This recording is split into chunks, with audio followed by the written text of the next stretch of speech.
Behold, thou art fair, my love. Behold, thou art fair. Thou hast dove's eyes. Within thy locks, thy hair is as a flock of goats that appear from Mount Gilead. Thy teeth are like a flock of sheep that are even shorn, which came up from the washing, whereof every one bears twins, and none is bearing among them. Thy lips are like a thread of scarlet, thy speech is comely, and thy temples are like a piece of pomegranate within thy locks. Thy neck is like the tower of David builded for an armory, wherein there hang 1,000 bucklers, all shields of mighty men. Thy two breasts are like two young roes that are twins, which feed among the lilies. Until the day break and the shadows flee away, I will get me to the mountain of myrrh and to the hill of frankincense. Thou art all fair, my love, there is no spot in thee. Come on with me from Lebanon, my spouse. With me from Lebanon, look from the top of Amana, from the top of Shinar and Hermon, and from the lion's dens, from the mountains of the lepers. Thou hast ravished my heart, my sister, my spouse. Thou hast ravished my heart with one of thine eyes, and with one chain of thy neck. For thy fair is thy love, my sister, my spouse. How much better is thy love than wine, and the smell of thine ointments than all spices. Thy lips, O my spouse, drop as the honeycomb. Honey and milk are under thy tongue, and the smell of thy garments is like the smell of Lebanon. The garment enclosed is my sister, my spouse. A spring shut up, a fountain sealed. Thy plants are an orchard of pomegranates, which pleasant fruits, camphor with spikenard. Spikenard and saffron and calamus and cinnamon, with all trees of frankincense, myrrh, and aloes, with all the chief spices. A fountain of gardening, a well of living waters, streams from Lebanon. Awake, O north wind, and come, thou south, blow upon my garden, that the spices thereof might flow out. Let my beloved come into his garden, and eat his pleasant fruits. Song of Solomon, chapter 4. Deliver me from the hands of evil spirits who have sway over the thoughts of men's hearts, and let them not lead me astray from thee, my God. Establish thou me and my seed, that we go not astray henceforth and forever. Jubilees, chapter 12 and verse 20. Yes, good morning, good afternoon, good evening. Yes, you're walking with Mr. Clay. I'm Mr. Clay, yes. And we thank God for you, you, and you. Yes, and we all will thank God for those of you that have been with us since the beginning, those of you that have been with us here and there's about, and we thank God for those of you who have just subscribed, as well as those of you who are about to subscribe, calling those things not as though they are. Yes, we thank God. We're in the book, the 20th chapter of Job, as you prepare. Yes, these really are a praise. It's a praise and a prayer at the same time. Although this song that Solomon wrote, or whoever wrote, it's a praise and a prayer toward the Most High, and that His holiness is the beauty that we see. The holiness of the Most High is the glowing light. It's the sweet smell of righteousness. Fairness. Fairness is righteousness. Well, we live in a world that fairness is far and few in between. Either it's the color of your skin, your membership to a tribe or a club, or the amount of money that you have. That guarantees whether you get by with the law or not. But with the Most High, the fairness and the beauty of the Most High is that there's one law for everyone. One law. No man can go by his lineage, nor his tribal, nor his skin color, nor his finances. But God says one law. This is why even the Levitical priests were not given an inheritance, that they might be fair with the law, statutes, commandments, and ordinances of the Most High. Yes, fairness. This is the righteousness. If you want to put it into English terminology, fairness. Someone deletes someone out of your family, it's fair, only fair that you delete them in a speedily manner, given due process, that they are proven guilty. Not for a year, not for 10 years. The very moment you might have seen them do it. And the Most High says, get rid of them. Take them away. Extortioners, treason, all these things. The fairness that God has. Thieves, the fairness that the Most High. Not that if you're caught in the act, that's just guilty enough. If there's enough witnesses there, it's guilty enough. Doesn't wait on no year. This year and all this other stuff and all this time that they use as far as trials and stuff is not fair. It should be a speedy trial. But the fact is that we know that the Most High is fair. The beauty of all praise and looking at the things that the Most High have created, from all the stars that we can see with our naked eyes to the depths of the ocean when we swim and can see the plateaus off the, you swim.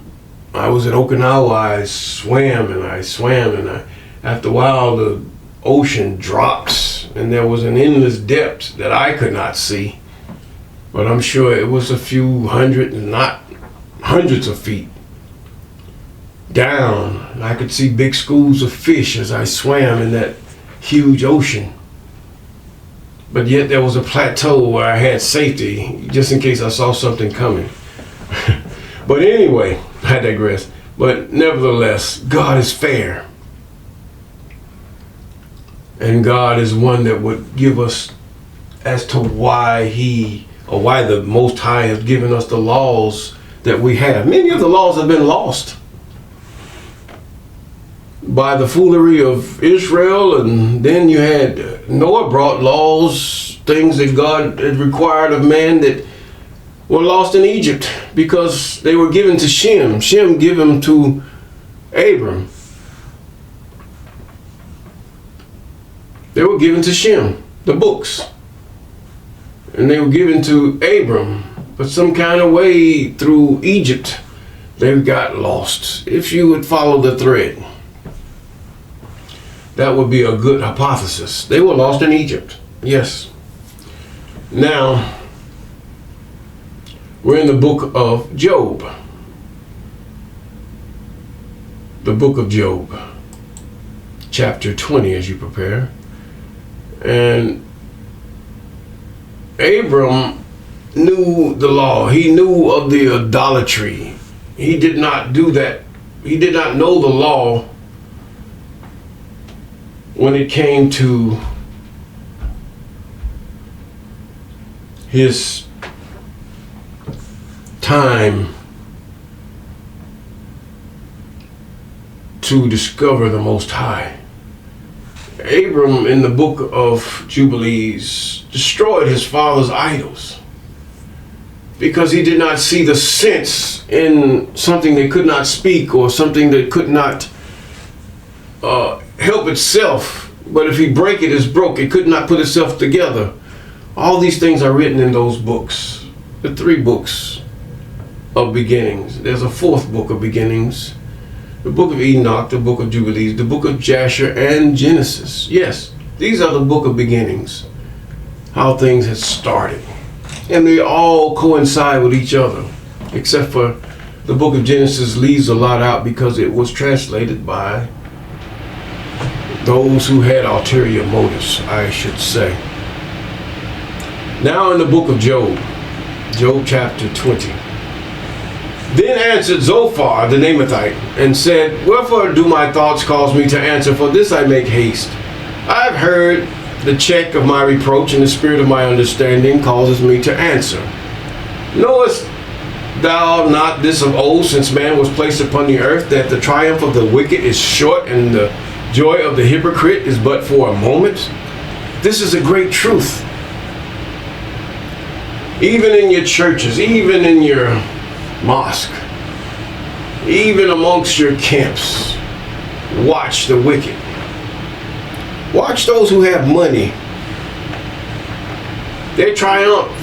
They're glorying over how much money they have, and the little boys, even the preachers that have been given millions of dollars and that have nothing else to spend them on but to manipulate boys and women and wives to do their bidding. And mainly their bidding is, should I say, abominations of the flesh. Yes. You only can do so much with so much money. Basically eat, have a place over your head. You might have a boat or a car or whatever when you have a lot of money or whatever. You might have, you children, you dress them up, but then what you gonna do with the rest? And this is where the evil spirits come. You can use money to have someone put away. Yes, but he says the triumphant thing of the wicked is short. This Zophar has acknowledged. Watch life. Mark the upright man, for the end of his days is peace. But the wicked, his triumphance is short. Even Zophar, even though he was hinting toward Job, he spoke a truth here. And the joy of the hypocrite, but for a moment. In other words, the hypocrite gets this position within an organization, although he does not follow the rule. And his joy is that I'm an outstanding person within my mosque, and I'm an outstanding person within my denomination. But yet, there's some dark things you don't know about this hypocrite. Though his excellency mount up to the heavens, he's talking about the wicked and the hypocrite, and his head reach into the clouds, yet he shall perish forever like his own dung. They which have seen him shall say, where is he? Where is Reverend so-and-so? Where is Deacon so-and-so? Or the mother or the sister? Excuse me. The eye also which have seen him shall see him no more, neither shall his place any more behold him. His children shall seek to please the poor, and his hands shall restore their goods. His bones are full of the sin of his youth, which shall lie down with him in the dust. Who? The hypocrite. Yes, and the wicked. Though the wickedness be sweet in his mouth, though it hide under his tongue, though he spare it and forsake it not, but keep it still within his mouth, yet his meat in his bowels is turned, and gall of asses within him. What is the wickedness? Those who worship idols. What is the wickedness? The wickedness is those who commit adultery, those who dishonor their parents, those who lie, extort, cheat, steal, those who steal. In many ways, stealing is just not the petty theft as the media would try to paint a picture before you. Stealing is not the one who goes and ravish the stores during a time of riot. The thievery happens in corporate boardrooms. The thievery happens in private and political offices. The adulteries and all these other things in secret and in private among those who are in good standings. These are the hypocrites. Excuse me again. He says in verse 12, though wickedness be sweet in his mouth, though it hide under his tongue, though it spare and forsake it not, but it keep it still within his mouth, yet his meat in his bowels is turned, and is the gall of ass within him. He has swallowed down riches and have vomited them up again. God shall cast them out of his belly. See, although he's speaking a truth, he's trying to accuse Job of this type of wickedness. Yes, he's doing it. Zophar is doing a good job of it too, I should say. He says, now, he shall not see the rivers of the floods, the brooks of honey and butter. Butter? Wow. Butter made from goat's milk or cow's milk? Now, we're reading Old English here. That which he labors for shall he restore, and shall not swallow it down. According to his substance shall the restitution be. And he shall not rejoice therein, because he hath oppressed and hath forsaken the poor. This is what's happening even in the US and UK and all the other places. They are oppressing and forsaking the poor of the land. Oh yes, those of you who own these big apartment complexes, those of you who own these homes, the lenders, how you do the borrowers, and all these things. Oh yes, God got your number. Some people have paid things, and then these subprime lenders, where every time the interest rate changed, the homeowner's interest rates change. Oh, it's a terrible web they have weaved, and they have more compassion upon those who are wickedly manipulating finances of the people of the land than really coming to an agreement of this is how we should do it. Verse 20. Surely he shall not feel quietness in his belly. He shall not save of that which he desired. And there shall none of his meat be left. Therefore shall no man look for his goods. No, don't want your stuff. It's wicked. In the fullness of his sufficiency he shall be in straits. Every hand of the wicked shall come upon him. And when he is about to fill his belly, God shall cast the fury of his wrath upon him, and shall rain upon him while he is eating. Something if that tsunami thing come upon you in the time of your dinner in one of your high towers in the city of New York. Whoa, that would be devastating. Especially for those who have a lot to lose. He says now, and the God shall cast fury upon the fury of his wrath upon him, and shall rain it upon him while he is eating. Wow. And he shall flee from the iron weapon and bow of steel, and shall strike him through. It is drawn and cometh out of the body, yea, the glittering sword cometh out of his gall, and terrors are upon him. You know, gall, I didn't know what it looks like in a chicken. I worked in a chicken factory at one time. I would suppose that it's about the same as in human being. Green. Gall turns green. And these things they noticed. A green-like substance. Nasty. Acidic. Yes. But yet we live with it in our bodies every day. He says, yes, all darkness shall be hid in the secret places, and a fire not blown shall consume him. It shall go ill with him that is left in his tabernacle. The heavens shall reveal his iniquity, and the earth shall rise up against him. In other words, nothing's going to be well with this person that have decided that he's going to be wicked because he's wealthy, or because he has painted himself to be that which is righteous and that which and really is not. Now this is what he's doing to Job. He says now in verse 28, the increase of his house shall depart, and his goods shall flow away in the day of wrath. See, he's looking at Job He's looking at Job. While his children were feasting, what happened? They were taken away. He says now in verse 29, this is the portion of the wicked man from God. He's telling Job, you're a wicked man, because this is what happened to you. And the heritage appointed unto him by God. Your children taken.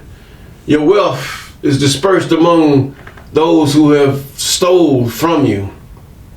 No one can get it.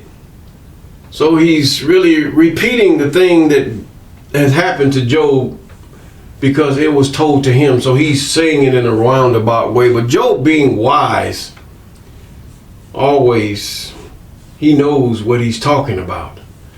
Although this is true, that is not the situation with Job, as we well know that Job is being tried, because Job was a rich, righteous man and favored of the Most High because of the righteousness that Job had done. And if we do those which is right in the sight of the Most High, according to his statutes, commandments, and ordinances, we will have